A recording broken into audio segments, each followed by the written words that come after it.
What's up, good people? Welcome back to Matter of Fact. Like, comment, subscribe if you haven't already done so. Today, I wanted to discuss the topic of domestic violence. Not so much domestic violence in itself, observing or witnessing a domestic violence incident.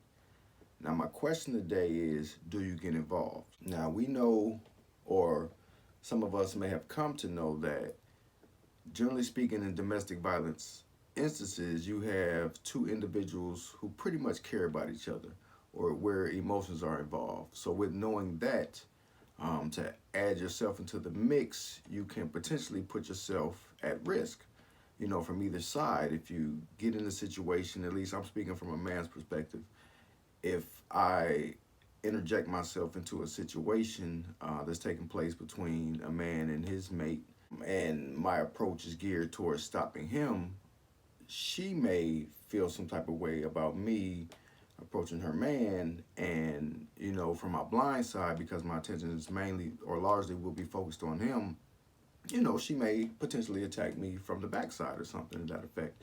And then vice versa, if the woman is more of the aggressor and my efforts are geared towards lowering her temperament, again, on the flip side, my attention is focused on her, so he may take my efforts to calm her down some type of way and attack me on the backside or on my blind side to where I can't see.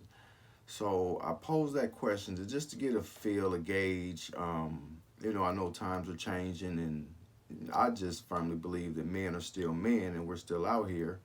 But with that, the climate of the domestic experience, like I said, things kind of change. They get difficult. It's a cloudy gray area when it comes to that. And I wanted to share an example of that with you, of my actions or lack thereof, and just kind of get a feel for what you think or how you would have reacted, right?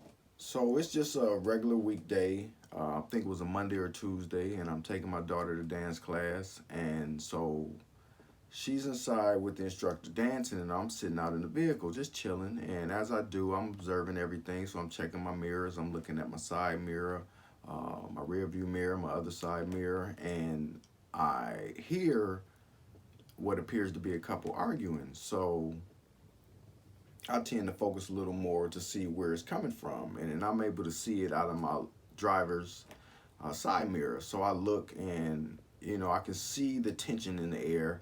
And so the guy gets out the car, and him and the girl are going back and forth. I'm not going to go too deep in what they were talking about, but they're just going back and forth, and you can see his agitation level growing. So he gets out the car, and then goes to the driver's side and kicks off her side view mirror, right? At this point, my antenna's raised because now we have a physical aspect of it. It went from verbal to physical. So now my antenna's raised, and I kind of sit up in the car seat and position myself. I'm protected. I'm strapped up or whatever. It's not my business, but I'm protecting myself, or I have the ability to protect myself. So that's not in question. So, I go back to watching whatever they're doing, and so she proceeds to get out the car.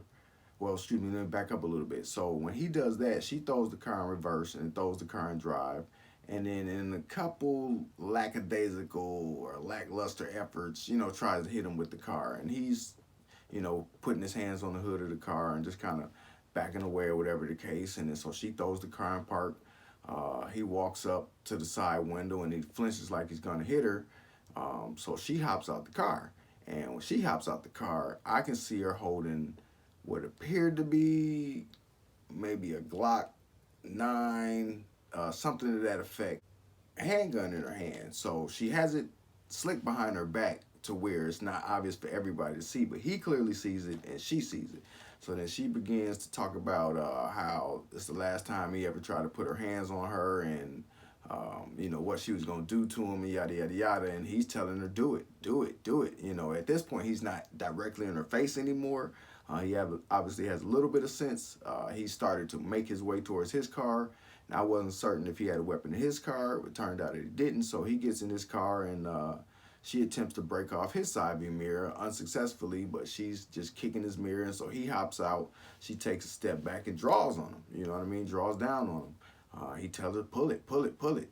She doesn't pull it. At this point, people starting to come out and gather. So that's when I decided to get out the vehicle because we got more people involved. So I get out, and as we're all kind of in unison walking towards the altercation, I guess somebody he knew, I believe he worked somewhere in the vicinity, came over to him and just advised him that it's best that he go. And so that's what the young man did. He got in his car and he got on, and so did the young lady.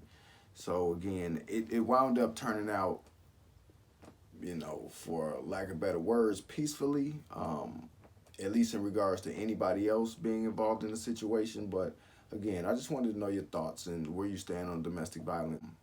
Do you get yourself involved? Do you not get yourself involved?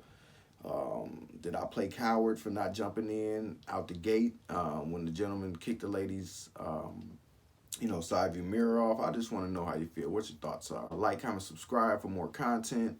I appreciate you for stopping in. Until then, stay matter of fact.